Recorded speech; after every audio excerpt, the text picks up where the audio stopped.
इतने नहीं आप पत्रकार है ना, इतने दिन में कब आकर दिखा दिए कि रेता चित्र आ जाए। ये आजादी के 76 साल बीत गए, आज इनको जागरूक हुए हैं पत्रकार होने के बाद भी आ जाए। जा सकते हैं? भारत में इतने घटना हो रहा है, नहीं ठीक है, फिर भी बहुत अच्छा आपने 2003 में बता रहे हैं कि एक रोड बनाया गया था, लेकिन 2003 के बाद इस पे कोई ध्यान ही नहीं दिया।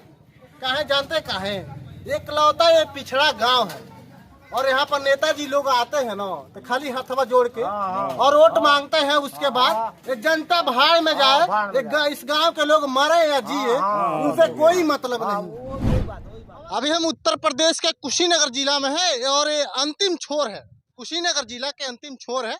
और यहाँ देखते होंगे कि ये बालू नजर आ रहा है, बालू सब रेत है, बालू है। और यहाँ से एक नदी के किनारे गांव है, जहाँ पर जाने के लिए लोगों की काफी सामना करना पड़ता है। ये देख सकते हैं, ये नाव से लोग जाते हैं और अपने बाइक को चढ़ाते हैं और इसको नदी को पार करते हैं। और यहाँ पर जब जिस समय यानी बाढ़ आता है, बरसात का मौसम होता है, तो काफी पानी लग जाता है। लेकिन समस्या इन लोगों की होता है गांव की तरफ जाने के लिए। लेकिन यहाँ पर सबसे बड़ी सवाल ये खड़ा होता है, यहाँ पर एक पुल नहीं बन पाया है यहाँ पर गांव के लोगों की जाने के लिए। इस नदी के मतलब पार करने के लिए, वो गांव तक जाने के लिए अभी तक यहाँ पर पुल नहीं बन पाया है इस गांव को पार करने के लिए। लेकिन यहाँ देख सकते हैं किस तरीके से बाइक के लोग चढ़ा रहे हैं नाव पर, और नाव पर जब चढ़ाएंगे और यहाँ पर जो नाव के मतलब गाड़ुआन है, वहाँ पर इसको नाव को के सहारे उस गांव तक पहुँचाएंगे। लेकिन इस सबसे बड़ी सवाल ये खड़ा होता है कि इस गांव को देखा जाए, यहाँ के गांव के लोगों ने किस समस्या से यहाँ जूझ रहे हैं। अभी तक पुल नहीं बना हुआ, लेकिन यहाँ के कुछ लोगों हैं, थोड़ा हम बात करेंगे किस तरीके से ये लोग वहाँ तक पहुँचेंगे। हो यहाँ पर मिल गए हैं भोजपुरिया माटी के लाल भैया, थोड़ा इधर आ जाइए। सबसे पहले स्वागत है। बहुत बहुत धन्यवाद आपका। भैया आप कैसा लग रहा है उस गाँव की तरफ जो जा रहे हैं? उस गाँव का क्या नाम है? उस गांव का मरचहवा नाम है उस गांव का, शायद मरचहवा नाम है। और ये लोग काफी लोग वहां तक पहुंच रहे हैं, उस गांव में पहुंच रहे हैं। राकेश भाई का। अच्छा, राकेश भाई के गांव, थोड़ा इधर आइए भाई, इधर आइए। इन्हीं का गांव है राकेश गुप्ता, जो इनको न्यूज पे आप लोग देखते होंगे। ये आर्या पब्लिक न्यूज है, उसी कंपनी के ओनर हैं, और शायद उन्हीं का ये गांव है। और काफी सामना करते हैं गांव से जाते हुए अपने गांव की तरफ कैसे जाते हैं आप? इसी नाव से जाते हैं जहाँ पर आप लोग बैठे हैं। देखिए आधुनिक युग में 21वीं सदी में हम लोग नाव से सफर कर रहे हैं। आप देख सकते हैं, जरा सोच सकते हैं कितना आजादी मिला हम लोग का क्षेत्र का। 1947 में देश आजाद हो गया, पर रेता क्षेत्र का 50,000 लोग अभी भी गुलाम है भैया, आजाद नहीं हम लोग। तो अभी तो हमको लग रहा है कि ठंडी का मौसम है, कम पानी है, और नाव से आप लोग सफर कर रहे हैं। जब बरसात के समय आता है तो कैसे आप लोग आते जाते हैं? बरसात में भी नाव से आते हैं, 3 से 4 किलोमीटर हम नाव से सफर करते हैं। जीवा धक धक करता है, एक भोजपुरी में भाषा है ना कि जीवा धक धक करता है जब हम लोग नाव पर बैठते हैं कि कब पलटी मर जाए। हम लोग के लिए भगवान जानते हैं कौन है? जो नाव चलाते हैं, नाविक। देखिए वही नाविक है, हम लोग के लिए भगवान है। थोड़ा सा आ जाइए, आप इधर चलिए ना भाई, हमारा भी गाड़ी उधर लगा हुआ है। ये देखिए थोड़ा सा आ जाइए आप।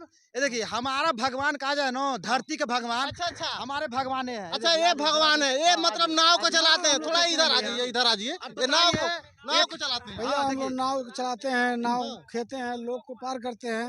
लोग हम लोग को 10-5 रुपया देता है, उसी से हम लोग भी। अब देखिए 10 से 5 थोड़ा इनसे पूछ ले, दिन भर में कितने लोगों के आप पार करा देते हैं पूरे दिन में?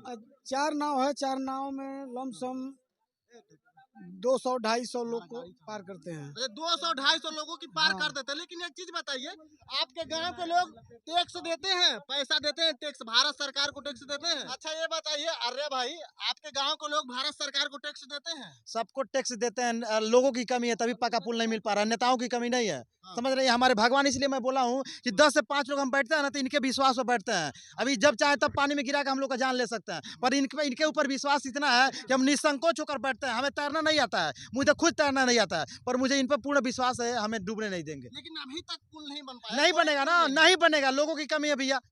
लोग की कमी है। अरे लोगों की क्या कमी है यार? आप लोग इतने तो नहीं टैक्स नहीं देते हैं ना आप भारत सरकार आप पत्रकार है ना, हाँ। इतने दिन में कब आकर दिखा दिए कि रेता चित्र को। अरे अभी भाई तक आज तो आए हैं दिखाने आ के लिए, जाए वो तो दिखा आ रहे हैं। जाए। ये आजादी के 76 साल बीत गए, आज इनको जागरूक हुए हैं, पत्रकार होने के अरे बाद तो भी हम आ कहाँ जाए। कहाँ जा सकते हैं? भारत में इतने घटना हो रहा है, नहीं कहाँ नहीं तक ठीक है रोज ठीक पहुंच पाएंगे है, हम? फिर भी बहुत अच्छा आपने हमारे लिए में पोल गिर गया जाने से 8-10 साल हो गया, लाइनें नहीं आ रहा। अब बिजली के बिल मोबाइल पर मैसेज आ रहा है 16,000 17,000।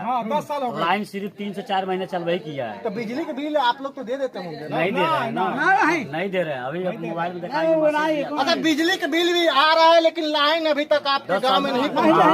10 साल के जब लगा था उसी टाइम 2-4 महीने लाइन आया था। हाँ। तब तक मतलब पोल नदी में विलीन हो गया। तो सरकार तो आपको दे दी है, बोल रही हम दे दिए हैं। कई बार दिए हैं, हम लोग सूचना भी दिए हैं कि नदी में पुल गिर गया तो इसमें पुल ओवर ब्रिज डालकर टावर वाला पुल डालकर हम लोग लाइन की व्यवस्था दिया जाए। तो कह रहे हैं लोग कि ये होगा कितने दिन के बीच दिन बीत गया। विधायक जी की वजह से तो लाइट मिला है। इसे भी हम डाले था, थोड़ा इधर आ जाइए। चाचा जी लोग हैं यहाँ पर, कुछ लोग इकट्ठा इस गांव के लोगों में हम पूछ लेते हैं। चाचा इसी गांव के आप रहने वाले हैं, आपकी उम्र तकरीबन कितना होगा चाचा? 55 साल की उम्र हो गया। ये गांव में एक भी रोड नहीं दिख रहा है, क्या कभी रोड बना था 55 साल की उम्र में? अभी तक नहीं, ये रोड तो बना था लेकिन रोड खत्म हो गया, टूट गया, तब से इसी तरह है। कितने साल पहले बना था? लगभग बना था लगभग 20 बरस पहले। जरा गौर से देखिएगा, यही वो रोड है। 20 साल पहले ये रोड बनाया गया था। 2003 में 2003 में बता रहे हैं कि एक रोड बनाया गया था, लेकिन 2003 के बाद इस पे कोई ध्यान नहीं दिया। काहे जानते काहे? एकलौता ये पिछड़ा गांव है और यहाँ पर नेताजी लोग आते हैं ना तो खाली हथवा जोड़ के और वोट मांगते हैं। उसके बाद एक जनता भाड़ में जाए, इस गांव के लोग मरे या जिए उनसे कोई मतलब नहीं। वही बात और देख लीजिए इस गांव के हाल देख लीजिए। अब बड़े बड़े शहरों में बड़े बड़े मकान दिखते होंगे, घर दिखते होंगे, लेकिन इधर गरीबों लोग के घर दिखा दीजिए, इस गांव के घर दिखा दीजिए, किस तरीके से लोग जीवन बसर करते हैं यहाँ के लोग। लेकिन देखा जाए इस वक्तों में इस गांव में एक रोड बनना चाहिए और इस गांव के लोगों के लिए जो आने जाने के लिए, ब्लॉक से आने जाने के लिए जो एक नदी पड़ता है, उस नदी पे पुल भी होना चाहिए। तब जाकर के साथ इस गांव के लोगों की लगेगा कि हम एक अच्छा एक नया हम जिंदगी जी रहे हैं। ये गांव उत्तर प्रदेश के कुशीनगर जिला के अंतिम सीमा शिवपुर ये गांव है बिहार नेपाल के बॉर्डर। और हम एक गांव से हम एक छोटा सा ये प्रयास हम आपको दिखा रहे थे। अभी तक आप देख रहे थे डीटे समाचार 24। मैं राहुल कुमार। ये मेरा छोटा सा प्रयास आपको कैसा लगा हमें जरूर बताइएगा। तब तक लेते हैं अलविदा।